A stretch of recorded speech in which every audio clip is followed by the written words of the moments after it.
자, 우리 역대기에서 계속적으로 다윗 왕조에 대한 이야기를 이제 하고 있습니다. 다윗 왕조의 이야기를 하는 것은 다윗이 위대하다는 것을 드러내기 위한 게 아니라 하나님께서 이스라엘 백성들, 즉 포로 귀환에서 다시 돌아왔는데 또 한 번 말씀드리지만은 더 이상 하나님을 믿을 용기도 없고 마음도 없고 기대도 없는 그들에게 하나님을 계속 섬기며 하나님께 나아가야 한다는 그 필요성과 동기를 강조하기 위해서 이 에스라가 역대기를 썼는데, 이 역대기의 목적은 그래서 다윗의 어떤 위대함이나 그에 대한 어떤 인간적인 것을 부각시키는 것이 아니라 그 뒤에 하나님이 계신다는 이야기를 계속하고자 함입니다. 오늘 이 다윗의 이야기는 그 목적에 비추어서 또다시 한번 하나님이 역사하고 있는 것을 강조하는 그런 역사라고 볼 수 있습니다. 주제가 뭐냐면 여호와께 물었다예요. 여호와께 물었다.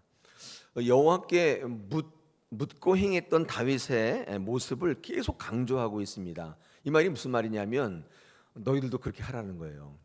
오늘 성경 말씀을 잘못 읽으면 하나님께 맡겼는데 두 번이나 블레셋이 쳐들어왔다, 여기에 초점을 맞출 수가 있어요. 첫 번째 들어왔는데 대승을 거두었거든요. 그러면 블레셋이 다시는 쳐들어오지 말아야지, 이렇게 생각할 수 있잖아요. 우리 성도들이 신앙할 때 내가 기도해서 어떤 문제를 응답받고 해결받으면 또다시 그 문제에 대해서는 일어나지 말아야지, 또 그 문제가 또 일어나는 거예요. 여러분, 그럴 때 어떻게 해요? 많은 분들이 신앙의 필요성을, 이제 기도의 필요성을 잊어버리겠죠. 이거 기도해도 안 되는구나, 또 일어나는구나, 이런 일들이, 이렇게 생각하지 않겠습니까?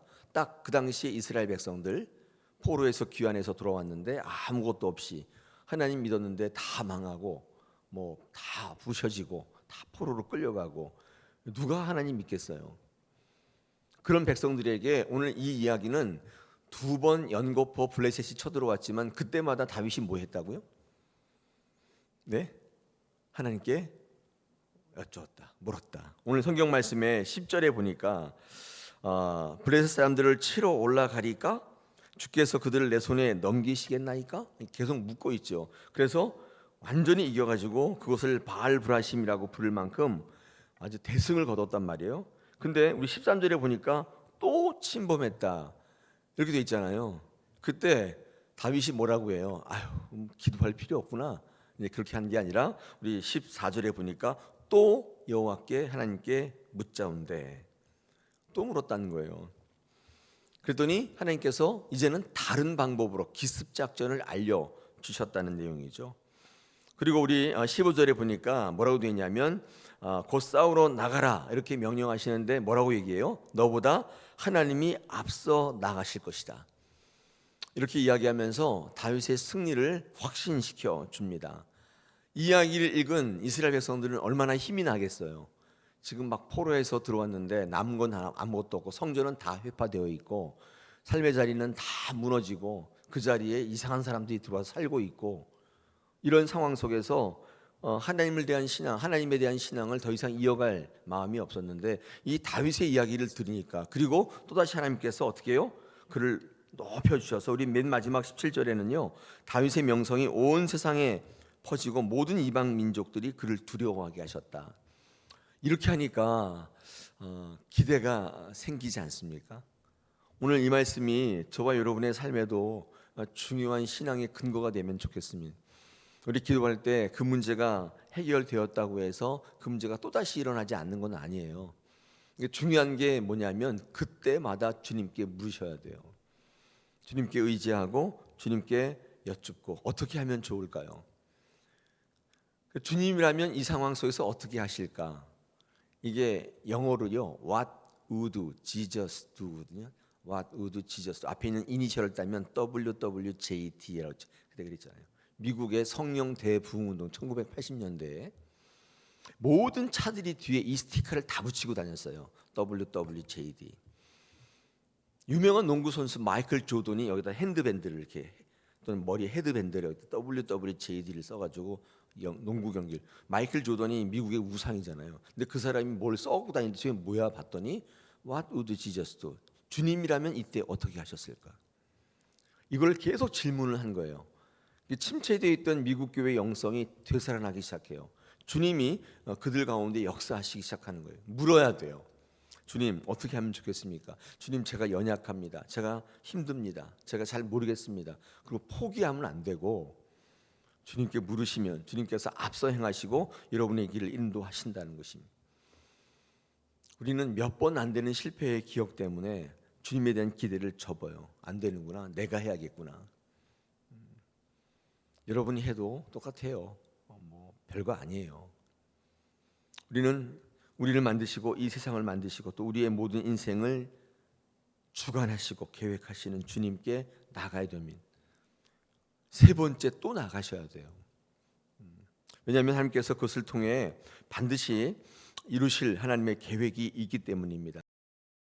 때 다윗의 왕권은 국제적으로 인정을 받고 또 많은 사람들이 그를 높여서 더 이상 그를 어떻게 해볼 수 없는, 그를 치려고 생각조차 할 수 없는 하나님의 사람으로 세워지는 것입니다. 여러분, 그래서 신앙의 가장 중요한 것은 반복이고 계속하는 거예요. 제가 신앙 해보고 목회해 보니까 계속 가면 무조건 이겨요.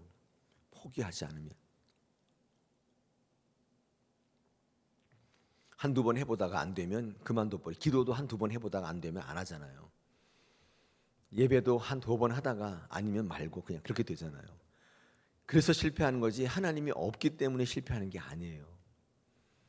하나님께서 인내와 순종을 우리에게 요구하시는 이유는 그 계속 실패하는 과정 속에서 붙어있게 만드실 하나님의 목적이 있어요. 붙어 있어야 이기는 거예요. 떠나가면 그만두면 그것으로 끝이에요. 그냥 아무것도 아니에요. 그냥. 그러니까 9회 말까지 잘했는데 9회 초까지 9회까지 8회까지 잘했는데 9회 한 회를 남겨놓고 그냥 망하는 거예요.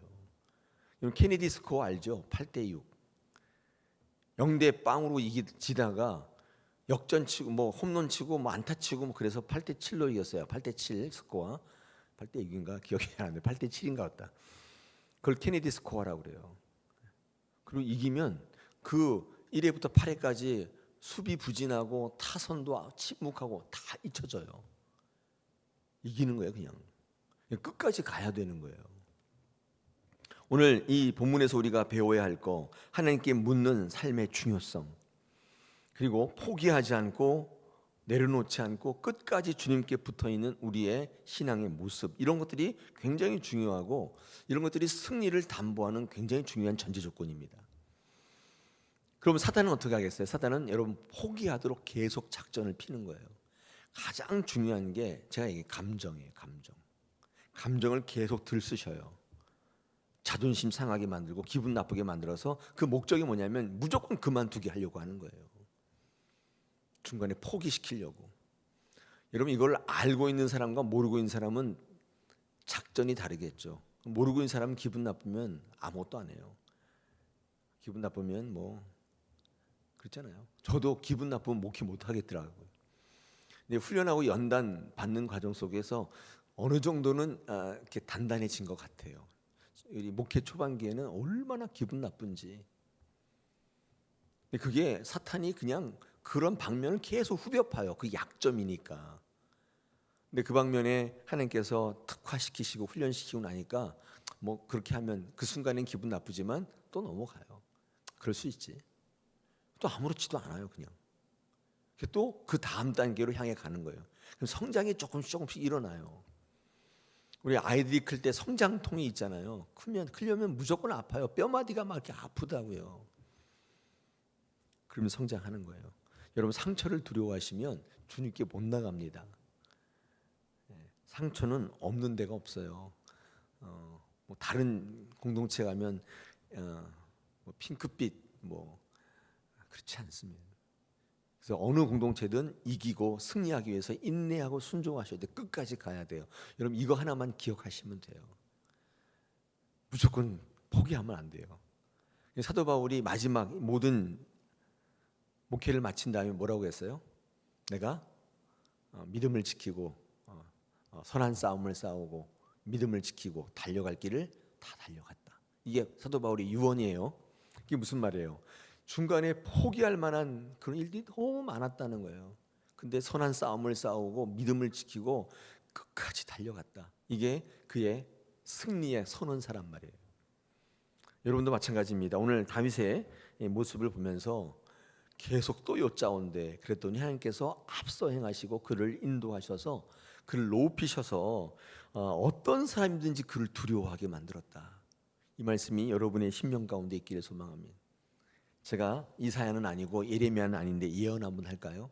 계속적으로 포기하게 만듭니다. 계속 그 싸움을 하는 거예요. 그래서 포도나무가 가지에 붙어 있는 것처럼 무조건 붙어 있어야 돼요. 그래야 공급이 돼요. 떨어지는 순간 죽는 거예요. 떨어지는 순간 죽어요. 왜요? 공급이 더 이상 일어나지 않기 때문에. 나중에 고목되는 거예요. 고목. 그건 다 어떻게 한다고요? 우리 요한복음 15장에 보니까 다 끌고다가 아궁이에 쳐넣는다. 이렇게 돼 있어요. 이 정도의 동기부여만 있어도 예수 믿을만 하지 않습니까? 더 달려갈 만하지 않아요? 여러분 다 끌고 모아서 아궁이에 들어가야 되겠습니까? 오늘 주시는 역대상 14장의 말씀을 통해서 우리 지금 같이 한번 기도하실 텐데 이렇게 한번 기도하겠습니다. 주님